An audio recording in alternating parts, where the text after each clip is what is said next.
I have given you my opinion on who I think is going to win this year's Heisman Trophy. I have stood my ground. I'm not planning on changing my opinion anytime soon, mainly because there hasn't been a reason why I should look elsewhere.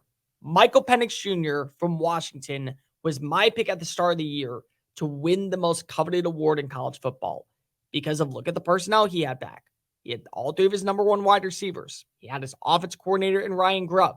He had his head coach, the same guy that believed in him at Indiana before he took the job at Fresno State in Kalen DeBoer.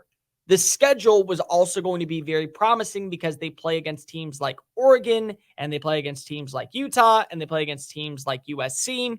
So add all of that into the factor, and then knowing that he was going to come back and put up massive numbers, which he has so far this year, there was a reason to believe that, yes, Michael Penix Jr. is going to be your pick, and at least my pick, to take home the Heisman Trophy. But there is going to be another quarterback from the Pac-12 that does deserve our praise and does deserve a little bit more of garneration for his success so far this season. And no, it's not Bo Nix. Everyone in college football knows who Bo Nix is. Whether you're an Auburn fan, an Oregon fan, or just a fan of the sport in general, you know who Bo Nix is for all the positive and some negative reasons as well. It's not Caleb Williams. Caleb Williams is a damn good quarterback, but once you already win the Heisman and you're being compared to Patrick Mahomes, it's hard to say that you're underrated. In fact, most people would probably say you're overrated at this point. How many of you know the name Cameron Ward? Anybody? I'll wait. No, I won't wait that long because you probably haven't heard of him. Cameron Ward is the starting quarterback for the Washington State Cougars. And the Cougars right now are one of the more underrated teams in college football. They rank 16th in the country after starting off the year 4-0 with wins over Colorado State, Northern Colorado, Wisconsin, and Oregon State. Here's the thing. They're not 4-0 without Cameron Ward. Ward has been the biggest X factor and the rising superstar that many people thought he would be once he made the jump from the FCS level to the FBS level. Yes. There we go. Let's start off with that. So Cam Ward played at the smallest level of Texas high school football. He played in 6v6 league because, yes, even in the Lone Star State where football means everything, they have 6-on-6 level football for the 1A division where they can't field teams that are able to actually put together compelling rosters, or 7-on-7. So Cam Ward wasn't getting looked at by any major college because they thought he wasn't going to be able to handle an offense like other kids who were playing 11-on-11 and higher competition. He had the arm strength, he had the howitzer, he had the talent, he had the great footwork, he was a mobile guy. But because of where he played, he was penalized for it. So he goes to the likes of Incarnate Word and he balls out there and he ends up becoming one of the biggest names at the FCS level. And Eric Morris, who now is the head coach at North Texas, gets the offensive coordinator job in Pullman. And he tells Jake Dickert, hey, I got a kid I've already worked with. I'm telling you, you need to pay attention to him. Okay, we'll make him an offer. And last year, he has a phenomenal first season with the Cougars. Now, not elite by any standards, but he did throw for over 3,000 yards. He did have 23 touchdown passes against 9 interceptions. He did have a completion percentage about 64.4%. And people were starting to buy in. Okay, this kid can do a little bit of everything. He can move on the ground. He's a physical runner in between the trenches. He's got a good arm, decent accuracy. Let's see how he builds off that season. He has thrived this year beyond belief. Because we talk about Michael Penix Jr. and how this offense has been absolutely hitting all of its bells and whistles and is really good at delivering in the clutch moments. Yeah, so is Washington State. 4 games, completion percentage, 74.6%. Touchdown to interception ratio, 13-0. Sacked 8 times. Passer rating, 187.1. He's also rushed for 109 yards, and he scored 3 touchdowns on the ground with his legs, and he's gotten 2 top 25 wins. 1 over Wisconsin. I might also add at home, which is a big deal because last year they couldn't handle Wisconsin.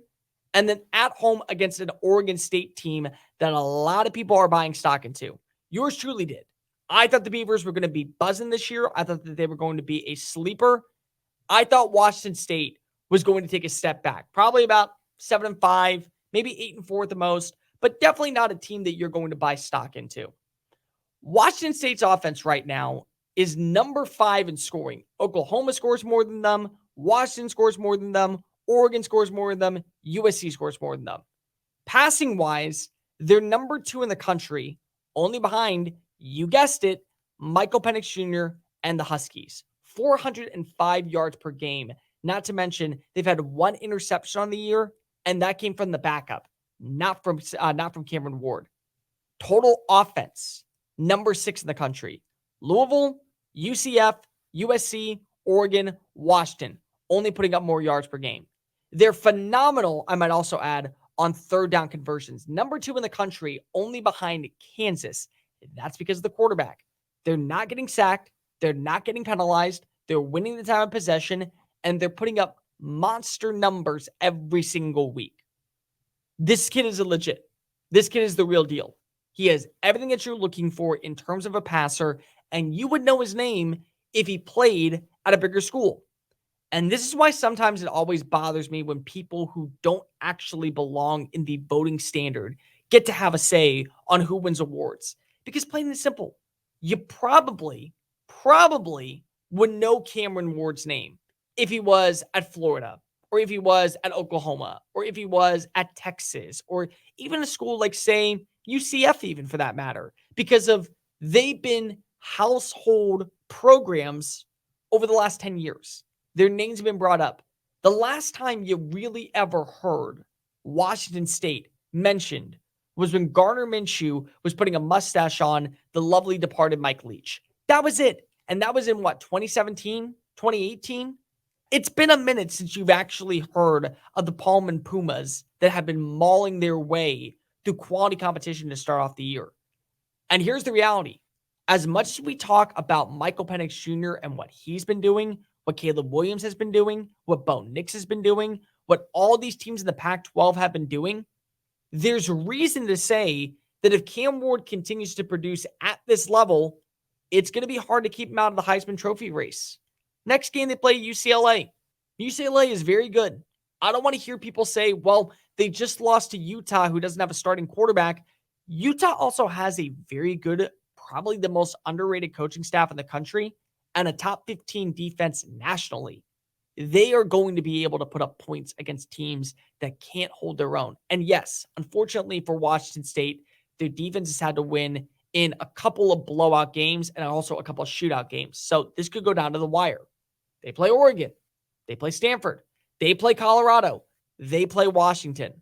So there are going to be games on the schedule to where Cam Ward is going to be able to put up massive numbers, video game-like as production, and prove to the country Washington State is legit. This might end up being a year where we kind of look back and go, they were really good that one season because of that one guy. That one guy is Cam Ward. He's delivering exactly what you expected when he came over from Incarnate Word, and he hasn't slowed down. And now you look at the level of competition, and now you look at the status surrounding the team. Everything moving forward is a massive positive in his favor because of he is the one that's wheeling and dealing. He's built a great rapport with receivers on the football field. Lincoln Victor has 342 receiving yards, but then you have Josh Kelly. He has 336. Kyle Williams has 301. All have at least 3 touchdowns on the year, and all are averaging 14.3 yards per throw. And the run game is fine, but it's not elite by any standards, so they have to win one way. That means that there's more production coming out of Cam Ward's arm. There's more numbers boasting his stat line, and he's looking more and more like a quality player and a certain riser that could eventually find his way into the conversation about being a first-round pick. That's what you're looking at. If you knew college football at an elite standard, you would know who Cam Ward was. But because most people only pay attention to their school and the highlight names that are actually building a promising potential going into the year, you kind of hear about these guys left to the wayside. Cam Ward is one of them. He's balled out. He has been exactly what Washington State has needed. And the reason why the Cougars right now maybe could be this year's dark horse to win the Pac 12, get a few upset wins, and completely unravel the college football playoff is because of who is the man leading the show under center. Cam Ward should be a household name in college football, and you, my friend, should absolutely know who he is. Hey guys, thank you so much for watching that video. Don't hit the X button yet. Make sure you hit subscribe to keep up with all of our daily content found on Just Saying It and anything else that we post on this channel. Bye.